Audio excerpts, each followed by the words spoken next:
Hey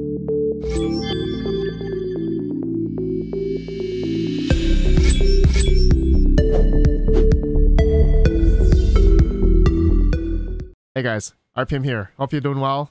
Have another great day. In this video, I have been told for the past couple months not to talk about Kaspa, and now here I am. I'm going to be talking about it because I'm going to say it's probably now mainstream and popular now, and also at the top of the charts on what to mine. And I got a lot that I want to show you guys and just talk about regarding Kaspa for anyone that's curious about this coin, and talk about the algorithm and just a bunch of other things that I do want to talk about, go through, and also show you my 20 series rig and also 30 series rig that are mining Kaspa at this moment. And I want to show you my settings that I can achieve, and there's a few little optimizations that can be done to save a little bit more on power. Thank you Mine-Some10 for this little trick here. I'll have you linked down below. Everyone go subscribe to him. Let's get him to 2K subscribers. Thank you so much. Lots to talk about. So right after a word from our sponsor, CoastalCryptoMining.com. They provide a wide range of cryptocurrency services such as server hosting, consulting, and competitive pricing on crypto mining hardware from all the top profitable miners on the market currently, specializing in bulk orders. Started from humble beginnings by two gentlemen based out of Arizona and Virginia, USA, Coastal Crypto Mining will dedicate their experience to help you navigate through this ever-growing cryptocurrency ecosystem. Check out CoastalCryptoMining.com today and use coupon code RPM for 5% off.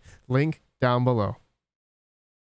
All right, so majority of you who go to What to Mine are probably going to see Kaspa at the top of the charts maybe the past couple of days, because Kaspa's price has skyrocketed over the past 7 days here. And yeah, about 119% as of recording this video over the past 7 days. And even the past 24 hours, it's gone up 23%. So that's pretty good. Looks like Swap has as well. Ergo's gone up. Eternity, Litecoin, Monero, a bunch of other coins. But Kaspa is having basically a runaway here against all the other coins, which is great. $54 million market cap. Volume over 2 million, which is great over the past 24 hours. So Kaspa has been getting noticed here and being the top 363 in terms of market cap. All right, but going back to What to Mine here. So I did this calculation on a typical RTX 3070 rig, 8x3070 rig, and at 8 cent kilowatt hour, my cost per kilowatt hour. And so it shows that I'm about 30 cents in profit after my electric, or $2.46 if I had free electric. But the big thing here is the yield, right? 613. And I would say, I think maybe 7 months ago, when this coin came out, a typical 1080 Ti was yielding about, I don't know, 20,000 or 30,000 Kaspa a day. Okay, a day. All right, this is when the coins first started coming out. And then I think gradually it started beginning, less and less, like 20,000, and then 15,000, 10,000. And then here we are today. I think a 1080 Ti would be yielding, let's just see here, just one, hit calculate, 73 Kaspa a day. All right, so for anyone that got in early, which there were a lot of people that got in early, probably and hodled the coin, might have done well, depending on how, if people are liquidating this coin or not. There are only, I see, 4 exchanges right now: TradeOgre, TXBit, and MEXC. So acknowledging that Kaspa is profitable right now, for now, as people are understanding and seeing that over the past week Kaspa has gone up a lot in price, then I think gradually, even after this video that I'm going to release in the next 6 hours, is probably going to garner a lot of people that are going to move over to it and no longer be profitable anymore. So I'm expecting my 83070s that I did on this list here to be back down to maybe negative profit after today. Yeah, actually it was just 30 cents and now it's 17 cents even during the recording of this video, which is pretty funny. So yeah, I'm guessing it won't be profitable by the time you guys watch this video. But anyways, let's quickly talk about what Kaspa is about real quick here. So Kaspa is the fastest open source, decentralized, and fully scalable layer 1 in the world, they say, or they claim. The world's first block DAG, a digital ledger enabling parallel blocks and instant transaction confirmation, built on the robust proof-of-work engine with rapid single-second block intervals, which I'll show you guys something pretty cool in a second. Built by industry pioneers, led by the people. Kaspa at a glance. Kaspa is a community project, completely open source with no central governance, following in the ethos of coins like Bitcoin, Litecoin, Monero, Grin. The coin was fair launched without pre-mining or any other pre-allocation of coins. That is awesome. That is a good thing. Okay, so the hashing algorithm is K heavy hash. So that's something that I wanted to really read here for you guys, since we are a proof of work GPU mining centric channel. Efficient proof of work. Kaspa is a pure proof of work and decentralized digital asset. While many projects are moving away from decentralization in order to scale and operate faster, Kaspa has preserved to solve these scalability and speed issues within a truly decentralized system. Decentralization is the heart of all cryptocurrencies, free from the manipulation of central entities and large stakeholders. Thank you. Yes, that's a jab at Ethereum right there. In order to keep decentralization intact while addressing any possible environmental negative associated with mining, Kaspa has strategically chosen K heavy hash. This algorithm is very core heavy algorithm that allows very high hashing power per watt as compared to most proof-of-work algorithms such as Ethash, SHA-256, Kapow. K-heavy hash is also amenable to future optical mining systems which have the potential to utilize even less energy. In addition to utilizing an efficient algorithm, Kaspa's block DAG does not waste any blocks, thus conserving energy. Each Kaspa block and chain contributes to the network security, and none are discarded, as opposed to Bitcoin and many other proof-of-work blockchains that regularly dispose of significant amounts of computational power when duplicate blocks are encountered. Ah, interesting. So their block DAG system here, looking at this is their Kaspa graph inspector. I thought this was pretty cool. I'm not a developer. I don't really understand this quite well, but it's interesting that they say they don't waste any blocks. And yeah, this is a cool little active chart here. Okay. But going down really quick here, so let's maybe the block DAG, I'll read this really quick in case anyone's interested. Kaspa is the first block DAG cryptocurrency, a blockchain that is a linear system where transactions are recorded in blocks, which are ordered by time and sealed. A block DAG is a directed acyclic graph, a mathematical structure where the vertices represent blocks and edges reference child-parent blocks. This novel implementation of distributed ledgers is the first of its kind, permitting next-generation scalability, high throughput transactional bandwidth, instantaneous confirmations, while remaining decentralized. Guys, I'll have this all linked down below, but that sounds amazing, right? That sounds amazing. So going back now, talking about the algorithm, so it is then prone to things like FPGAs, okay? And I know Team Red Miner, I believe, has enabled Kaspa or K heavy hash mining, especially on FPGAs like the Osprey E300 or even the C1100. And you can see here, these C1100s FPGAs can mine Kaspa at about 4.3 gigahash, which is insane. And I'll compare this to my 30 series GPUs in a second.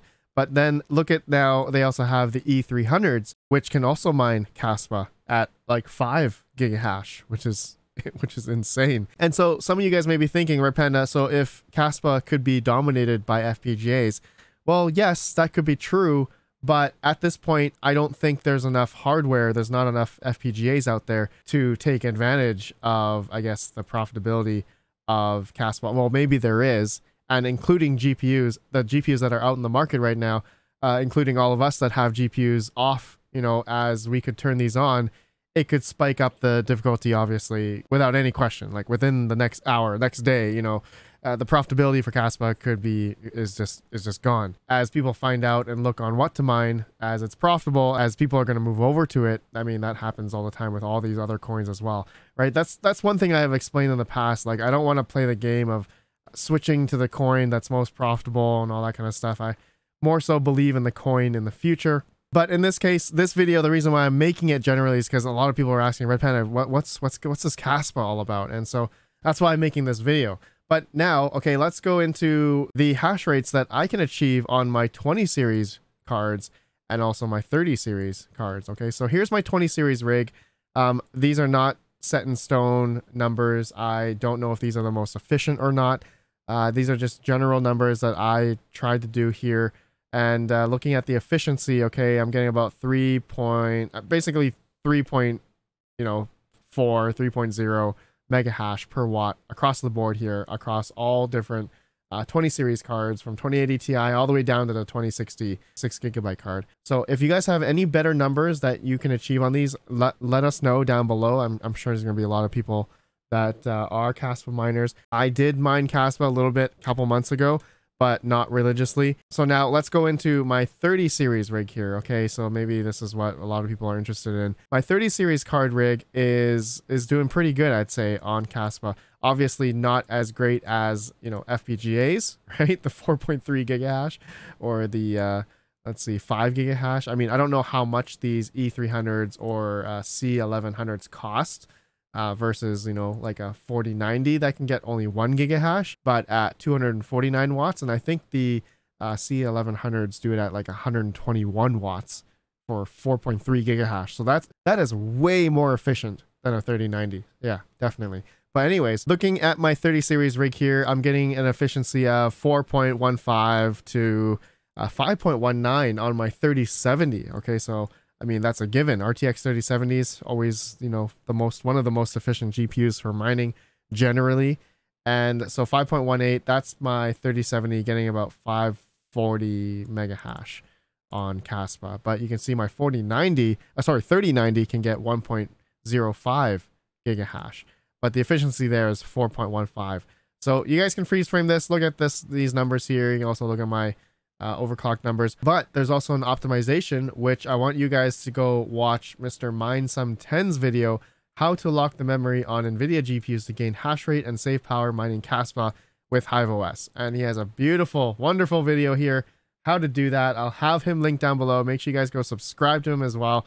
Thank you, Mr. MineSum10, for the NVIDIA-SMI-RMC, and then enter, and then NVIDIA-SMI space dash LMC 810. So locking the memory at 810, because again, Kaspa is not a memory dependent coin. It is a core heavy algorithm. All right. So that is how I definitely noticed a drop in power, like a little bit, and then also noticed the hash rate go up, which was really nice doing that MineSum10 method there. I believe that was through the BZ Miners Discord, which is still great, but he acknowledges there. But BZ Miner, they have a new version that just came out 2 days ago as well. Apparently, they just enabled the lock core and memory clocks on the 10 series, 16 series, and 20 series cards. So maybe that's something I will figure out and test out on my 20 series cards. Maybe I can definitely get a lot better efficiency here. I will figure that out later on the next couple of days here. I just read this now actually, so yeah, that's why I haven't tested that. So pretty cool. All right, guys, I think that's it. That's all I wanted to cover regarding Kaspa and mining, and I guess just currently because people have been noticing it at the top of the charts. So now that it's mainstream, yeah, I mean, it's going to be one of the top contender coins now that I think potentially could do something in the future. Who knows? Who knows, right? I mean, being a top 366 market cap coin, and you know, there is a max supply as well, which I thought is a really, really good thing compared to like something like Ethereum. But max supply for Kaspa is, I think they say here, 28 billion, pretty much 28.7 billion Kaspa. All right, guys, that's it. Let me know your thoughts of what I just talked about. And I think the main thing is, if as a rare community here, if anyone has any better numbers, efficiencies, post them down below. I know a lot of people love reading the comments. So yeah, all right, I'll see you guys in the next video. Have a good one. Peace out.